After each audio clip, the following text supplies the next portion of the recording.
ஹபக்கூக்கு எழுதின தீர்க்கதரிசன புஸ்தகம் 2வது அதிகாரம் 1வது வசனத்தை நம்ம எல்லாரும் எடுத்து படிக்கலாமா? நான் என் காவலிலே தரித்து அரணிலே நிலை கொண்டிருந்து அவர் எனக்கு என்ன சொல்லுவார் என்றும் அவர் என்னை கண்டிக்கும் போது நான் என்ன உத்தரவு சொல்லுவேன் என்றும் கவனித்து பார்ப்பேன் என்றேன். பாருங்க, நான் என் காவலிலே தரித்து. இன்னைக்கு தரிசனத்தை பெற்ற ஒவ்வொரு தேவனுடைய பிள்ளைகளும், தேவனுடைய ஊழியத்தை செய்ய வாஞ்சிக்கிற ஒவ்வொரு பிள்ளைகளும், அவருடைய விருப்பத்தை செய்ய பாருங்க வாஞ்சியா இருக்கிற ஒவ்வொரு பிள்ளைகளும் உங்கள் காவலிலே தரித்து நிற்க வேண்டியது இந்த கடைசி காலத்துல மிகவும் அவசியம்.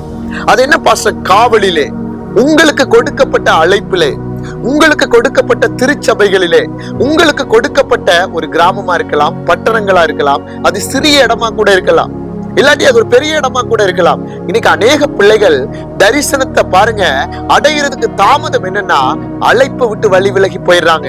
தங்களுக்கு கொடுக்கப்பட்ட காவல்ல நிற்க முடியல. ஏன்னா இன்னைக்கு மற்றவங்க ஓட்டத்தை பார்க்கிறது, இல்லாட்டி மற்றவர்களுடைய அழைப்பை பார்க்கிறது, மற்றவர்களுடைய தரிசனத்தை பார்த்து உங்களுடைய வழியை நீங்க கை கொள்ள முடியல, உங்களுடைய வழியில நீங்க காவல்ல நிக்க முடியல. இன்னைக்கு உங்களுக்கு ஒரு சின்ன கிராமத்துல கர்த்தர் கொண்டு போய் வைத்திருக்கிறாரா, அதுல நீங்க திறப்புல நில்லுங்க. உங்களுக்கு ஒரு சபை கர்த்தர் கொடுத்திருக்கிறாரா, ஒரு சின்ன பிரேயர் மினிஸ்ட்ரி செய்ய கர்த்தர் கொடுத்திருக்கிறாரா, ஒருவேளை ஏதோ ஒரு காரியத்தை கர்த்தர் உங்களை நம்பி கொடுத்தாரு பாத்தீங்களா, அதுல நீங்க காவல்ல தரித்து நிற்கணும். அப்பதான் கர்த்தர் உங்களோட பேசுற சத்தமே கேட்கும். ஏன்னா இன்னைக்கு இந்த கடைசி காலத்துல கர்த்தர் இன்னைக்கு உங்களுக்கு கொடுத்த இடத்துலதான் கர்த்தர் உங்களை உயர்த்த விரும்புவார். நம்ம என்ன பண்றோம்? அழைக்கப்பட்ட ஒரு கிராமத்துக்கு வந்துடுறோம், இல்லாட்டி ஒரு பட்டணத்துக்கு வந்துடுறோம்.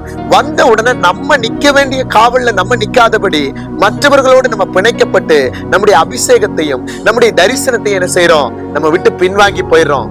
தயவு செய்து இந்த வார்த்தைகளை கேட்கிற ஒவ்வொரு பிள்ளைகளும் இந்த கடைசி காலத்துல நீங்க எங்க இருந்து இந்த வார்த்தைகளை பாக்குறீங்களோ, இந்த கடைசி காலத்துல நீங்க இந்த ஏசப்பாவுக்காக எழுப்பி பிரகாசிக்க வேண்டும்ன்ற வாஞ்சை இருக்கிற பிள்ளைகள் உங்க காவல்ல நில்லுங்க. அது சரியா இருக்கலாம், தப்பா இருக்கலாம். நீங்க போற பாதை ஒருவேளை உங்களுக்கே ஒரு நெருடலா இருக்கலாம்.